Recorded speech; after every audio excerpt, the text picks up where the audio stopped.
Hi friends, welcome back to my channel. So ಎಲ್ಲರೂ ಹೇಗಿದ್ದೀರಾ? ನಾನು ಕೂಡ ಚೆನ್ನಾಗಿದ್ದೀನಿ. ನೀವೆಲ್ಲರೂ ಚೆನ್ನಾಗಿದ್ದೀರಾ ಅಂತ ಭಾವಿಸ್ತಾ ಇವತ್ತೊಂದು ಸಿಂಪಲ್ ಆದ ರೆಸಿಪಿ ತೋರಿಸ್ತಾ ಇದ್ದೀನಿ. ತುಂಬ ಟೇಸ್ಟಿಯಾಗಿರೋ ರೆಸಿಪಿ. ಸೊ ಮ್ಯಾಂಗೋ ಜಾಮ್ ಅಂತ ಮಾಡೋಣ. ಇವಾಗ ಮ್ಯಾಂಗೋ ಸೀಸನ್ಸು ಎಲ್ಲ ಕಡೆ ಸಿಗುತ್ತೆ, ಎಲ್ಲ ಕಡೆ ಅವೈಲೇಬಲ್. ಸೊ ಎಲ್ಲ ಈಸಿಯಾಗಿ ಕೂಡ ಸಿಗುತ್ತೆ ನಮಗೆ, ಮರಗಳಲ್ಲಿ ಅಥವಾ ಶಾಪಲ್ಲಿ ಎಲ್ಲ ಕಡೆ. ಸೊ ಈ ರೀತಿ ಮಾಡಿಕೊಂಡ್ರೆ ಮಕ್ಕಳು ಕೂಡ ತುಂಬ ಇಷ್ಟಪಟ್ಟು ತಿಂತಾರೆ. ಬ್ರೆಡ್ ಜಾಮ್ ಈ ಥರ ಬ್ರೆಡ್ಗೆ ಹಾಕ್ಕೊಂಡು ತಿನ್ನೋಕ್ಕೂ ತುಂಬ ಚೆನ್ನಾಗಿರುತ್ತೆ. ಸೊ ಮಾಡೋದು ಹೇಗೆ ಅಂತ ನೋಡೋಣ ಬನ್ನಿ. ಹಾಗಾದರೆ ನೋಡೋಣ. ನಾವು ಫಸ್ಟು ಮೇಲೆ ಈ ರೀತಿ ತೊಟ್ಟೆಲ್ಲ ತೆಕ್ಕೊಂಬಿಡೋಣ. ಈ ರೀತಿ ಇದನ್ನು ತೆಕ್ಕೊಂಬಿಟ್ಟು ನೀಟಾಗಿ ನಾವು ಸಿಪ್ಪೆ ತೆಕ್ಕೋಬೇಕು. ಸೊ ಈ ರೀತಿ ಎಲ್ಲ ಅದನ್ನು ಕಟ್ ಮಾಡ್ಕೊಳ್ಳೋಣ. ಕೆಲವೊಂದು ಆಲ್ರೆಡಿ ಹಣ್ಣು ಥರ ಆಗಿದೆ, ಬಿಸಿಲಿಗೇನೆ ಆ ರೀತಿ ಆಗಿಬಿಡುತ್ತೆ. ತೊಗೊಂಬಂದು 2 ಡೇಸ್ ಆಗುವಷ್ಟರಲ್ಲಿ ಆ ರೀತಿ ಆಗಿಬಿಡುತ್ತೆ. ಇವಾಗ ಸಿಪ್ಪೆ ಈ ರೀತಿ ತೆಕ್ಕೊಂಬಿಡೋಣ. ಸಿಪ್ಪೆ ಸಮೇತವಾಗಿ ಹಾಕ್ಕೊಂಡ್ರೂ ಪರವಾಗಿಲ್ಲ, ಬಟ್ ಒಂದು ಸ್ವಲ್ಪ ಹೊಗರು ಬರುತ್ತೆ, ಟೇಸ್ಟಲ್ಲಿ ಸ್ವಲ್ಪ ಚೇಂಜ್ ಆಗಿರುತ್ತೆ. ಸೊ ಸಿಪ್ಪೆ ಹಾಕ್ಕೊಂಡ್ರೆ ಆ ಕಾರಣದಿಂದ ನಾನು ಸಿಪ್ಪೆ ರಿಮೂವ್ ಮಾಡ್ತಾಯಿದ್ದೀನಿ. ಫೀಲೆಲ್ಲ ನೀಟಾಗಿ ತೆಕ್ಕೊಂಬಿಡ್ತಾಯಿದ್ದೀನಿ. ಸೊ ಈಗೊಂದು ವಾರದಿಂದ ವೀಡಿಯೋ ಮಾಡೋಕ್ಕೆ ಆಗ್ತಿಲ್ಲ ಫ್ರೆಂಡ್ಸ್. ತುಂಬ ತಲೆನೋವು, ಫೋನ್ಗಳಲ್ಲಿ ಜಾಸ್ತಿ ಕೆಲಸ ಅಲ್ವಾ, ಈ ವೈಟಿದಲ್ಲಿರೋರೆಲ್ಲರದು ಹಾಗೆ. ಸೊ ಫೋನಲ್ಲೇ ಕೆಲಸ ಜಾಸ್ತಿ ಆಗಿರೋದ್ರಿಂದ ತುಂಬ ತಲೆನೋವು ಬಂದುಬಿಡುತ್ತೆ. ಈಗಲೂ ನನಗೆ ವೀಡಿಯೋ ಮಾಡೋಕ್ಕೆ ಆಗ್ತಾಯಿಲ್ಲ, ಆದರೂ ಕೂಡ ಒಂದು ಸಿಂಪಲ್ಲಾಗಿ ಒಂದು ವೀಡಿಯೋ ಮಾಡೋಣ ಅಂತ ಮಾಡ್ತಾಯಿದ್ದೀನಿ. ಸೊ ಎಲ್ಲರೂ ಸಪೋರ್ಟ್ ಮಾಡಿ. ಈಗ ಕಟ್ ಮಾಡ್ಕೊಳ್ಳೋಣ. ನಾವು ಚಿಕ್ಕ ಚಿಕ್ಕ ಪೀಸಸ್ ಆಗಿ ಕಟ್ ಮಾಡ್ಕೋಬೇಕು. ಇದೆಲ್ಲ ತೆಕ್ಕೊಂಬಿಡಿ ಒಳಗಡೆದು. ಸೊ ನಾವು ಸ್ಮಾಲ್ ಪೀಸಸ್ ಆಗಿ ಮಾಡ್ಕೋಬೇಕು. ತುಂಬ ಇಷ್ಟಪಟ್ಟು ತಿಂತಾರೆ ಮಕ್ಕಳು. ಈ ರೀತಿ ನಾವು ನೈಸಾಗಿ ಕಟ್ ಮಾಡ್ಕೋಬೇಕು. ಯಾವಾಗಲೂ ನಾವು ಫ್ರೂಟ್ಸ್ ಜಾಮು ಎಲ್ಲ ಹಾಕ್ಕೊಡ್ತಾ ಇರ್ತೀವಿ ಶಾಪಲ್ಲೆಲ್ಲ ತೊಗೊಂಬಂದು. ಸೊ ಈ ರೀತಿ ಮ್ಯಾಂಗೋದಲ್ಲಿ ನಾವು ಮಾಡಿಕೊಡೋದ್ರಿಂದನೂ ಅವ್ರಿಗೆ ಟೇಸ್ಟ್ ಕೂಡ ಚೇಂಜ್ ಆಗುತ್ತೆ, ಹಾಗೆ ತುಂಬ ಚೆನ್ನಾಗಿರುತ್ತೆ. ಖಂಡಿತ ಒಂದ್ಸರಿ ಟ್ರೈ ಮಾಡಿ ನೀವು. ಈಗ ಎಲ್ಲ ಕಟ್ ಮಾಡ್ಕೊಂಡಾಗಿದೆ. ಈಗ ಒಂದು ಪಾತ್ರೆಗೆ ಹಾಕ್ಕೊಳ್ಳೋಣ ನಾವು. ಸೊ ನಾನು ಇಲ್ಲೊಂದು 3 ಮಾವಿನಕಾಯಿ ತೊಗೊಂಡಿದ್ದೀನಿ.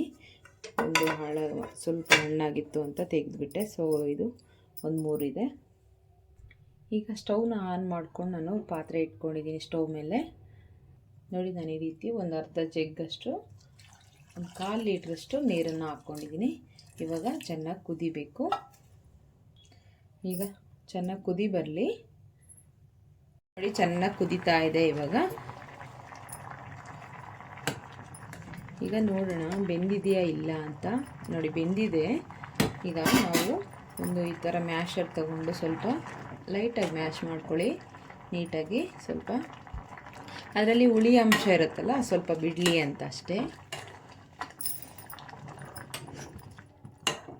ಈ ರೀತಿ ಸ್ವಲ್ಪ ಎಲ್ಲ ಮ್ಯಾಶ್ ಮಾಡ್ಕೊಂಡ್ಬಿಡೋಣ.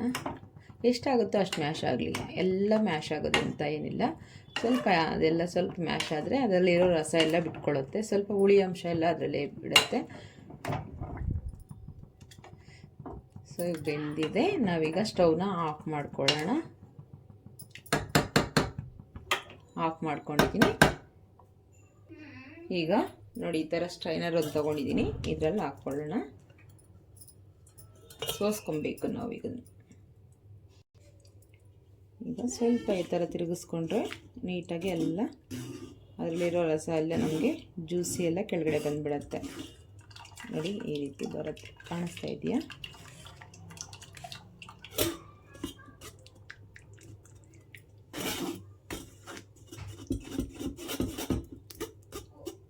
ಈ ರೀತಿ ಮಾಡ್ಕೊಳ್ಳೋಣ. ಎಲ್ಲ ಚೆನ್ನಾಗಿ ಜ್ಯೂಸ್ ಎಲ್ಲ ಕೆಳಗಡೆ ಬರುತ್ತೆ. ಈಗ ನೋಡಿ ಆಗಿದೆ. ಇದನ್ನು ತೆಕ್ಕೊಂಬಿಡೋಣ. ಇದಾಗಿದೆ. ಈಗ ಸ್ಟವ್ನ ಆನ್ ಮಾಡಿಕೊಂಡು ಮತ್ತೆ ಅದೇ ಪಾತ್ರೆನ ವಾಶ್ ಮಾಡ್ಕೊಂಡು ಇಟ್ಕೊಂಡಿದ್ದೀನಿ. ಸೊ ನಾವೀಗ ಇದನ್ನು ಇದೇ ಪಾತ್ರೆಗೆ ಸೇರಿಸ್ಕೊಳ್ಳೋಣ. ಓನ್ಲಿ ಅದರಲ್ಲಿ ತೆಕ್ಕೊಂಡಿರೋ ಜ್ಯೂಸ್ ಮಾತ್ರನೇ.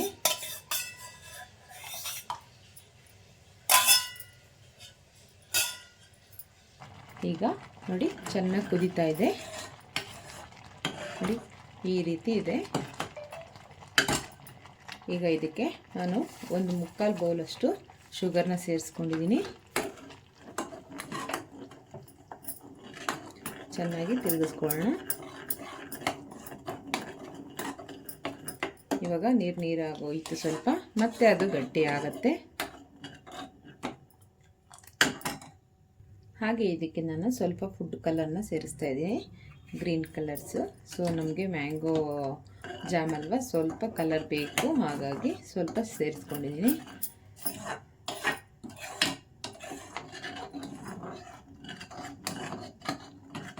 ಚೆನ್ನಾಗಿ ಶುಗರೆಲ್ಲ ಕರಗಬೇಕು, ಚೆನ್ನಾಗಿ ಕರಗಿಬಿಟ್ಟು ಮತ್ತೆ ಅದು ಗಟ್ಟಿ ಆಗಬೇಕು ಸ್ವಲ್ಪ. ಆ ರೀತಿ ನಾವು ಚೆನ್ನಾಗಿ ಬಾಯ್ಲ್ ಮಾಡ್ಕೋಬೇಕು. ತುಂಬ ಚೆನ್ನಾಗಿರುತ್ತೆ, ಹುಳಿ ಹುಳಿ ಸ್ವೀಟಾಗಿ ಜಾಮು ತುಂಬ ಟೇಸ್ಟಿಯಾಗಿರುತ್ತೆ. ಮಕ್ಳಿಗಂತೂ ತುಂಬ ಇಷ್ಟ ಆಗುತ್ತೆ. ಈ ರೀತಿ ಹೋಮ್ ಮೇಡ್ ಜಾಮ್ನ ಮನೆಯಲ್ಲೇ ಮಾಡ್ಕೊಳ್ಳಿ.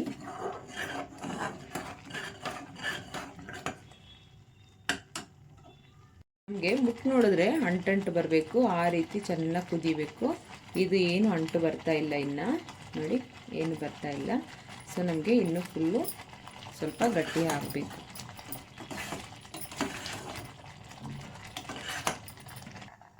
ನೋಡಿ ಇವಾಗ ಇಷ್ಟು ಗಟ್ಟಿ ಆಗಿದೆ ನೋಡಿ. ಇವಾಗ ಈ ರೀತಿ ಗಟ್ಟಿ ಆಗಬೇಕು. ಸೊ ಈಗ ನಾವು ಸ್ಟವ್ನ ಆಫ್ ಮಾಡ್ಕೊಳ್ಳೋಣ. ನೋಡಿ ನೀಟಾಗಿ ಪಾತ್ರೆ ಬಿಡುತ್ತೆ, ಅಷ್ಟು ನೀಟಾಗಿ ಒಂದು ಸೈಡಿಗೆ ಬರುತ್ತೆ. ಈ ರೀತಿ ಆಗಬೇಕು, ಜೆಲ್ಲಿ ಥರ. ಸೊ ಅಲ್ಲಿವರೆಗೂ ನಾವು ಬಾಯ್ಲ್ ಮಾಡ್ಕೊತಾನೆ ಇರಬೇಕು. ನೋಡಿ ಈ ಥರ ಆಗಬೇಕು. ಈಗ ನಾವು ಇದನ್ನು ನೋಡಿ ಈ ರೀತಿ ಯಾವುದಾದ್ರೂ ಗಾಜು ಬಾಟಲು, ಗಾಜು ಕಪ್ಸು ಈ ಥರ ಇರುತ್ತಲ್ಲ, ಸೊ ನಾವು ಇದಕ್ಕೆ ಹಾಕ್ಕೊಳ್ಳೋಣ. ಒಂದು 2-3 ಅವರ್ಸ್ ಬಿಟ್ಬಿಡೋಣ, ಹಾಗೆ ತಣ್ಣಗಾಗಲಿ.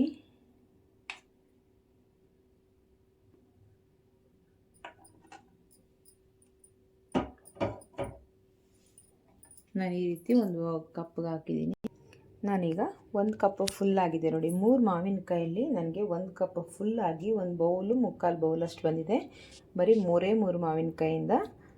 ನಿಮಗೆ ಜಾಸ್ತಿ ಕ್ವಾಂಟಿಟಿ ಬೇಕು ಅಂದರೆ ಸ್ಟೋರ್ ಮಾಡ್ಕೋಬೋದು, ಅಂದರೆ ಖಂಡಿತ ನೀವು ಸ್ಟೋರ್ ಮಾಡ್ಕೋಬೋದು. 6 ಮಂತ್ 1 ಇಯರ್ವರೆಗೂ ನಾವು ಸ್ಟೋರ್ ಮಾಡ್ಬೋದು. ಬಟ್ ಅಷ್ಟೊಂದು ದಿನ ಇಟ್ಕೊಳ್ಳಲ್ಲ ಅಷ್ಟೇ ನಾವು, ಬಟ್ ಏನೂ ಆಗಲ್ಲ.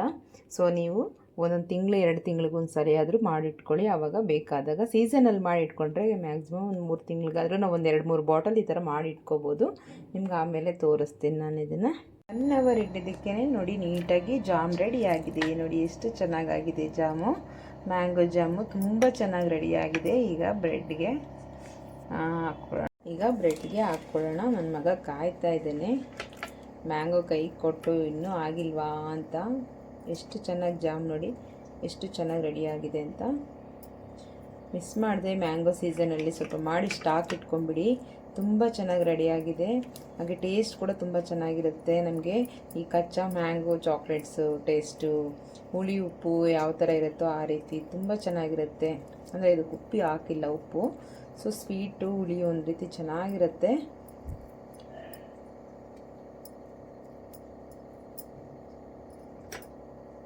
ಈಗ ಹಾಕಿದ್ದೀನಿ ನೋಡಿ. ನಮ್ಮ ಮಗನಿಗೆ ಕಾಯ್ತಾ ಇದ್ದಾನೆ, ಸೊ ಅವನಿಗೆ ಕೊಡ್ತಾ ಇದ್ದೀನಿ.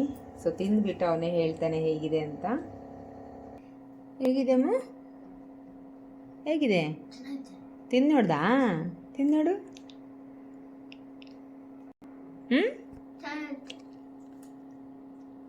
ಸೂಪರಾ? ಇಷ್ಟ ಆಯ್ತಾ? ಡೈಲಿ ಅದನ್ನೇ ತಿಂದು ಖಾಲಿ ಮಾಡ್ತೀಯಾ?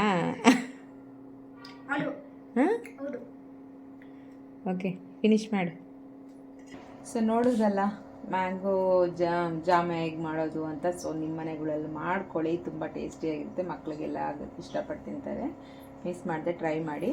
Thank you for watching. Next ವಿಡಿಯೋದಲ್ಲಿ ಸಿಗೋಣ.